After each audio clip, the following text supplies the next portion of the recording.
You want to get your Bibles out, turn to Judges chapter 4. Judges chapter 4.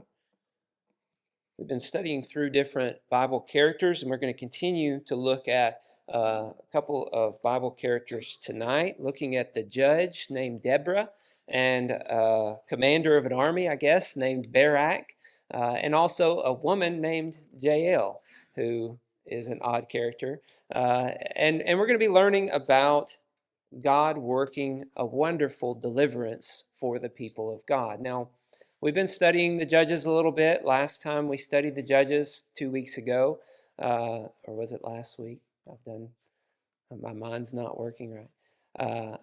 We studied those judges, Othniel, Ehud, and Shamgar, and we saw how there's a pattern that is going to be developed throughout the book of Judges. The people fail miserably at keeping the Old Testament law. They are not trusting in God. Instead, they're trusting in idols. And as a result, God gives them over to a foreign nation who oppresses them, and they cry out to God, and God saves them. That's the cycle that we find throughout Judges. And we're going to find that cycle present here with the judge Deborah. But what's interesting as we study through this is it's not just the cycle. There's something added to this story that is very unique of all the judges. So I'm looking forward to studying this tonight. I'm not sure how many of you have watched a TV series about, the apocalypse or, zombie apocalypse or some other kind of dystopian end of world AI scenario. But can you possibly imagine what it would be like for our nation to crumble and society and the authorities to fail us somehow, and to live in a world where you're scared, you're truly scared to go out at night or to travel to another city? Perhaps there's just really evil, wicked people who have power and have weapons, and they will just take from you and steal and kill you and not think anything of it. Can you imagine living in that kind of society and dealing with that kind of oppression and evil reign? Well, that's kind of the picture that we get at this time period that we're going to be studying about today. It's a 20-year time period of oppression and fear. Oppression and fear at the hands of a man named Jabin, who is the king of Canaan. So he is ruling over the Canaan land that the people of Israel were supposed to go into and defeat all the Canaanites and the Hittites and the Jebusites and all these different people. Jabin is their king now, and he is ruling over all of those in Israel because he has a great general named Sisera, and he has 900 chariots of iron that no one could possibly think to go up against. The Israelites don't have any chariots. In fact, they also have had their swords and spears taken from them because Jabin has such great power, and his commander Sisera has been so successful. But even though all of these things have happened to Israel, what we find in Scripture is God is still the one who is pulling the strings. God is still the one who's in control. Verse 1 of chapter 4 says, the people of Israel again did what was evil in the sight of the Lord after Ehud died, and the Lord sold them into the hand of Jabin, king of Canaan, who reigned in Hazor. The commander of his army was Sisera, who lived in Harosheth Haggayim. Then the people of Israel cried out to the Lord, for he had 900 chariots of iron, and he oppressed the people of Israel cruelly for 20 years. So notice here that the oppression is being talked about a little bit. There's going to be more details about the oppression in chapter 5, where he's going to specifically say, everybody who traveled, they kept to the byways. Everybody, they stayed inside. They didn't go out and socialize for fear of these guys coming in and causing chaos and suffering among the people. But notice particularly the theme throughout the book, verse 2, the Lord sold them into the hand of Jabin the Canaanite. Why? Because verse 1, the people of Israel again did what was evil in the sight of the Lord. This was covenantal promises coming to fruition. God said to the people, if you will serve me, if you will submit to my commands, then I will be your God, and nobody will come against you, because all of their plans will be foiled by me, and I will provide you with peace and stability in the land. And the people refuse to continue down that path. They had 40 years of rest because they chose that, but then they got comfortable and they chose to worship foreign gods. And this oppression was brought upon them for 20 years.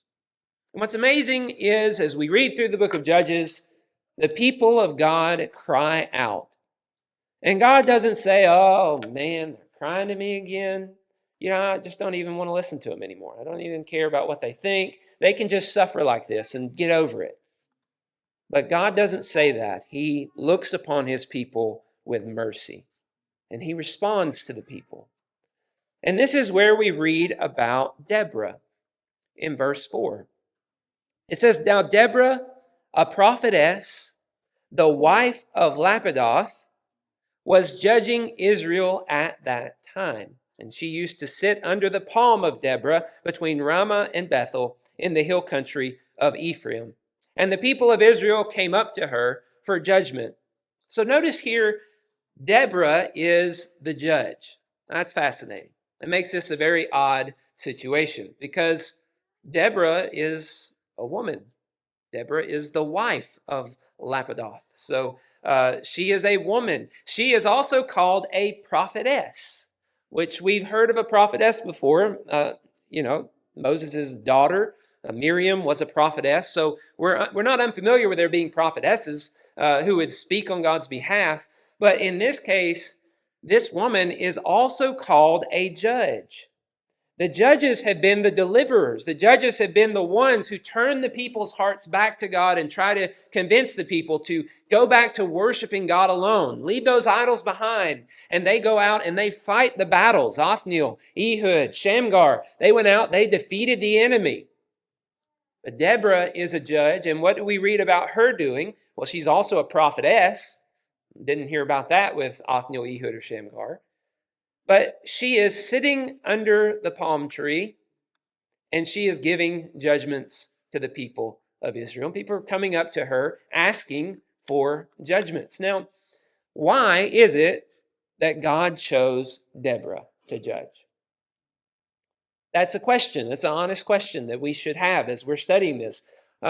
Men are typically given that leadership role. In fact, all the other judges are men. So why is it that God decides to select a woman, in this case, to be the one who is going to be the leader that turns the people back to God and judges Israel? Well, the story unfolds very interestingly that there is a man who comes to her named Barak. And she speaks to this man in a rhetorical manner. She does not speak to him giving him instructions. She speaks to him saying, do you not already know what to do?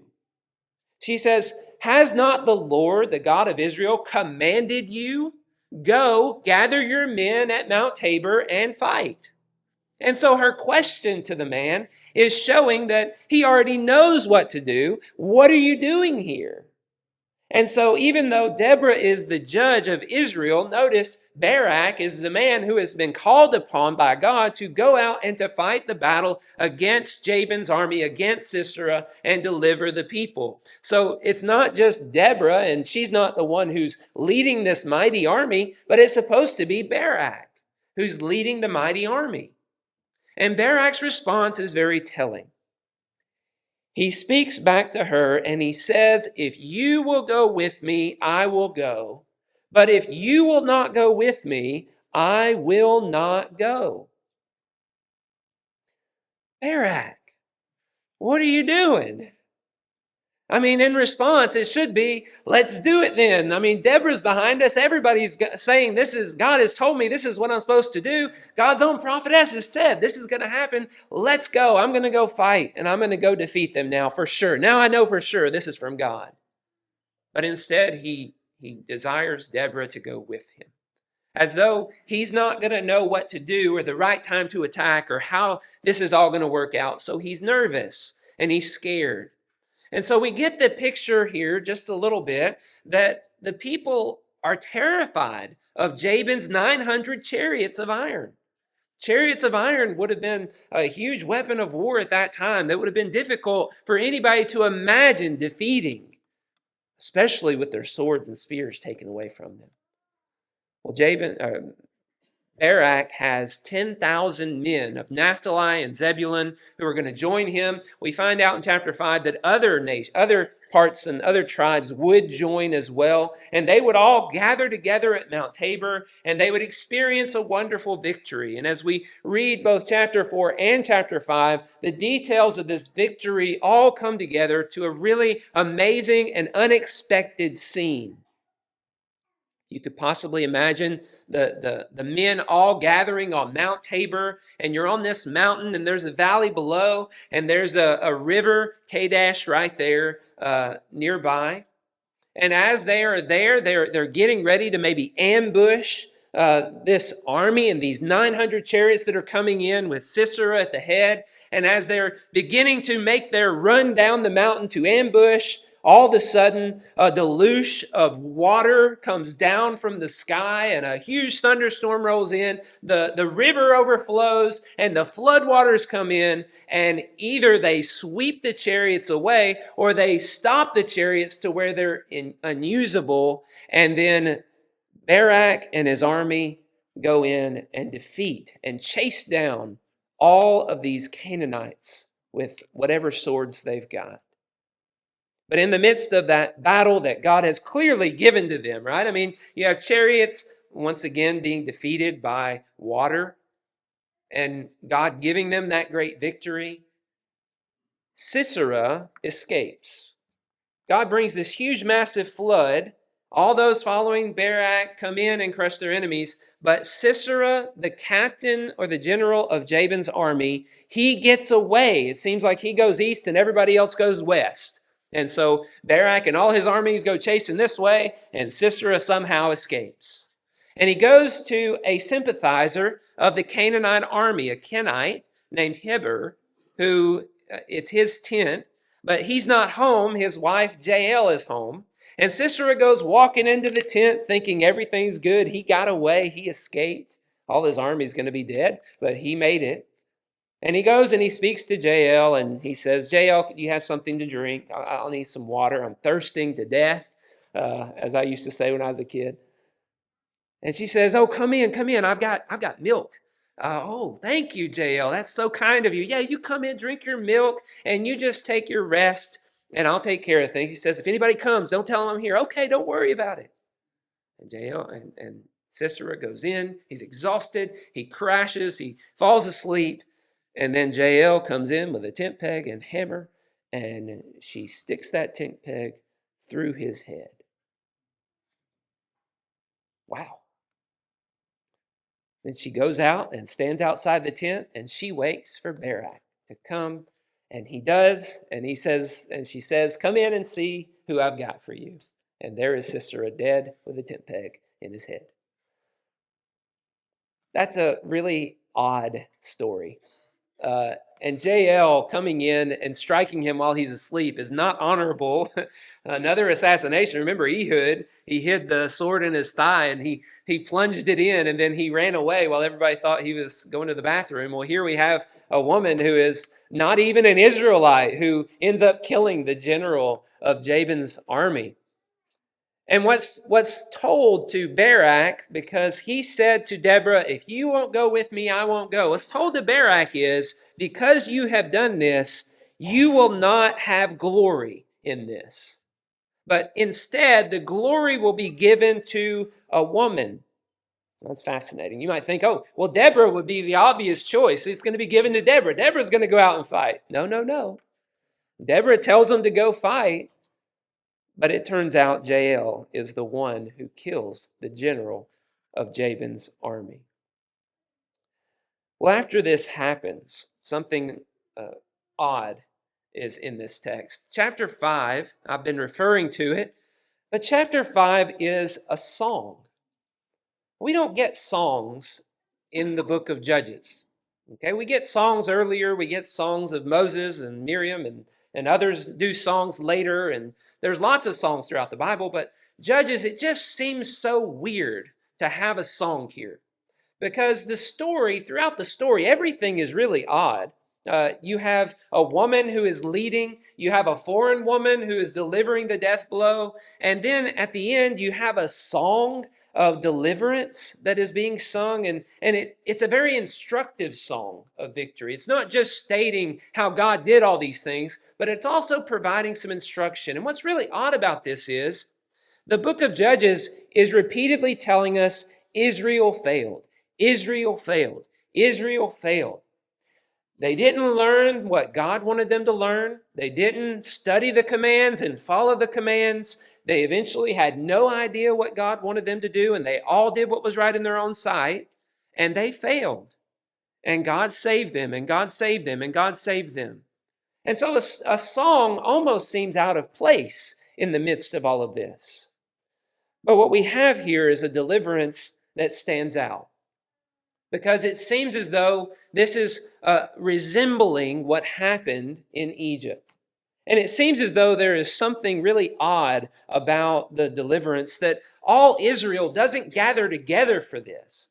As you read through this song, you learn that many of the tribes decided to stay home.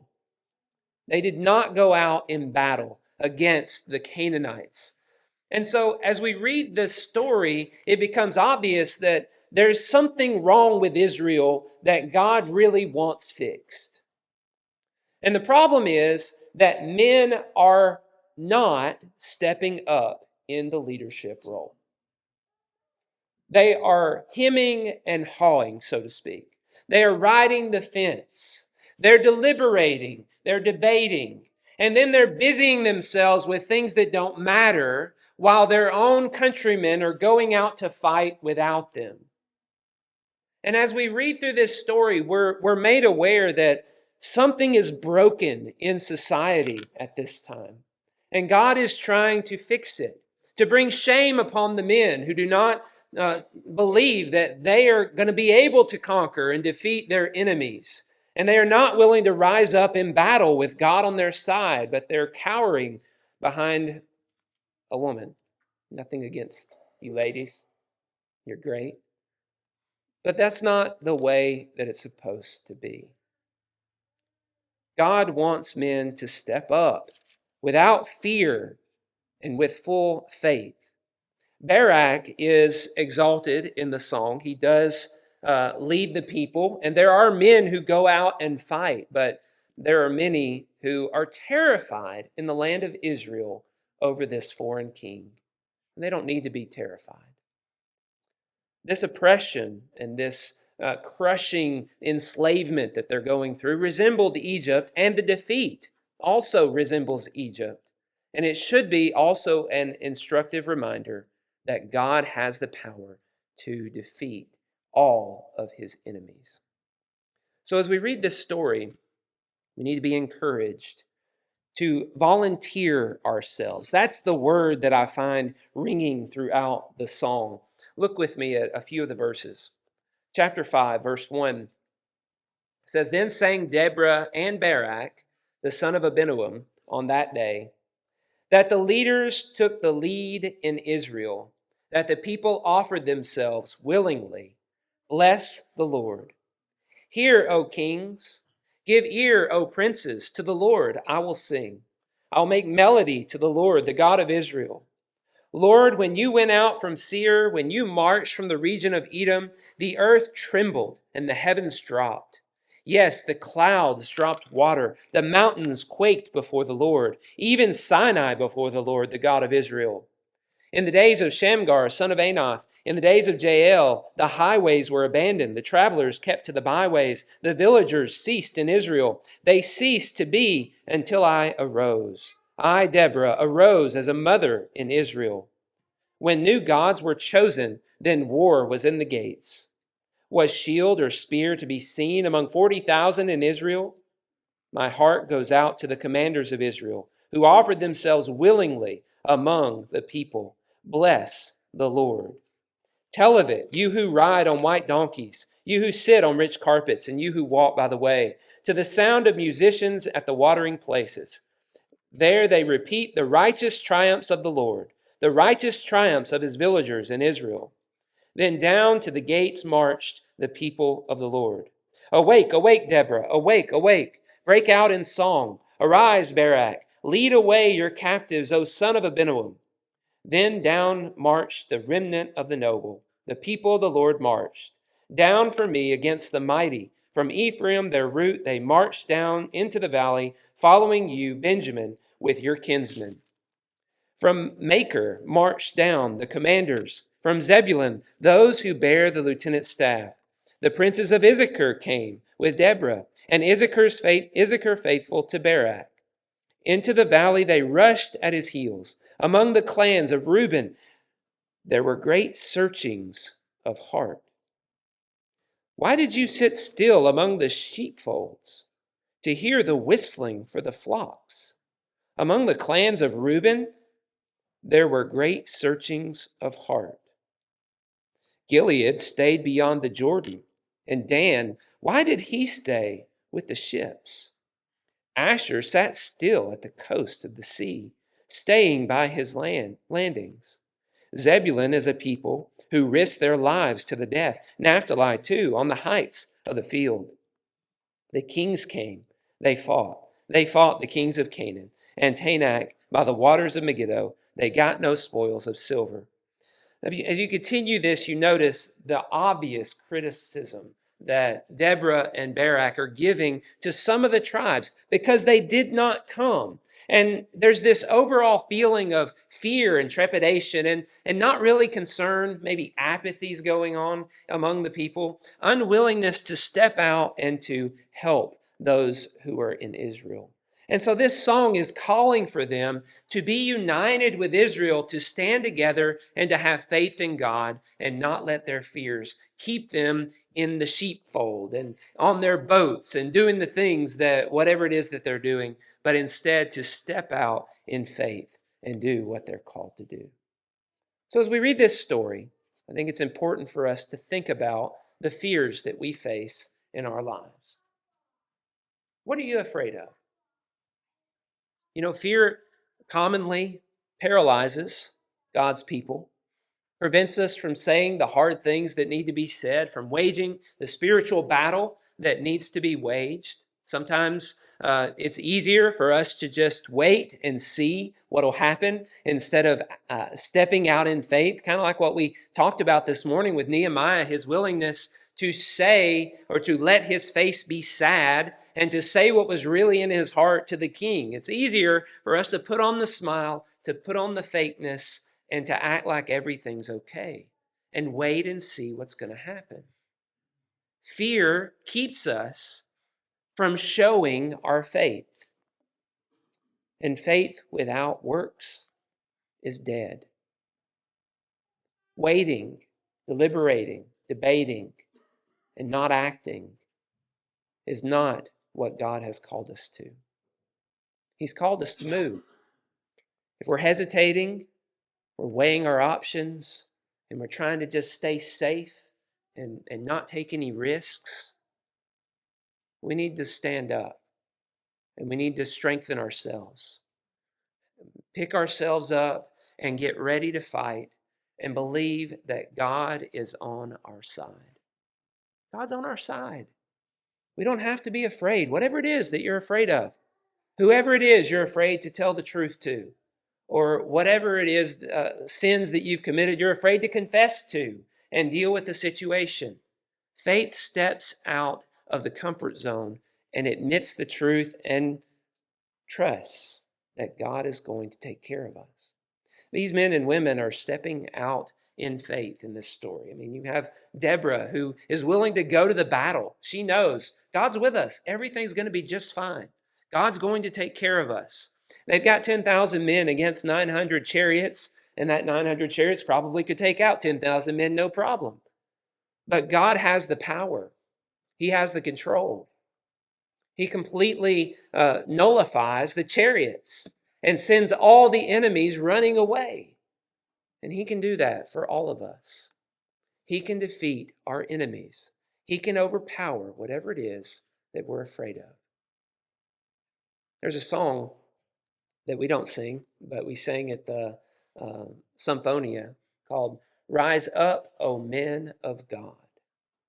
It's this call for men to step up and lead, to not cower in fear, to not stand behind their women, but to step up and to fight for what's right, to lead their family, to lead their homes, to be the head, and to show people the way that is right and good, to protect their families, and to help them to be safe and protected from the enemy. We need to stand up. We need to be strong, and we need to trust that God is going to be with us. A beautiful picture here of God being willing to support his people, even though not all of them showed faith. I mean, some of them cowered in fear, but he was willing to support those who did show faith. And he was even willing to support Barak, whose faith doesn't appear to be at the level of a David who goes out against Goliath. He's just cowering in fear, saying, Deborah, if you'll go with me, I'll go. God was even willing to be with them. He was willing to help them.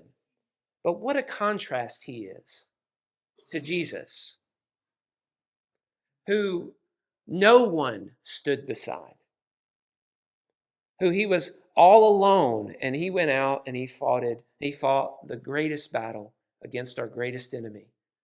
And he conquered sin, and he set us free from the ultimate oppression that we have dealt with. Jesus wasn't afraid. He had faith that God was going to be with him and help him through. And that's a wonderful example for us. As we read through the New Testament, we see multiple examples of Christians doing amazing things. They demonstrate faith in some of the most difficult situations. And they're not cowering in fear and waiting and weighing the options, and they're not just, trying to get by without doing anything hard. They're stepping into very difficult situations. But I like Hebrews, which tells us that it's not easy for them to do that, but they need to be encouraged to do it anyway. Hebrews 10, 32 through 39. The Hebrew writer says, recall the former days when after you were enlightened, you endured hard struggles with suffering, sometimes being publicly exposed to reproach and affliction, and sometimes being partners with those who were so treated. For you had compassion on those in prison, and you joyfully accepted the plundering of your property, since you knew that you yourselves had a better possession and an abiding one. Therefore, do not throw away your confidence, which has a great reward. For you have need of endurance, so that when you have done the will of God, you may receive what is promised. For yet a little while, and the coming one will come and will not delay. But my righteous one shall live by faith. And if he shrinks back, my soul has no pleasure in him. But we are not of those who shrink back and are destroyed, but of those who have faith and preserve their souls. I love this text because it tells us that they need to be enduring.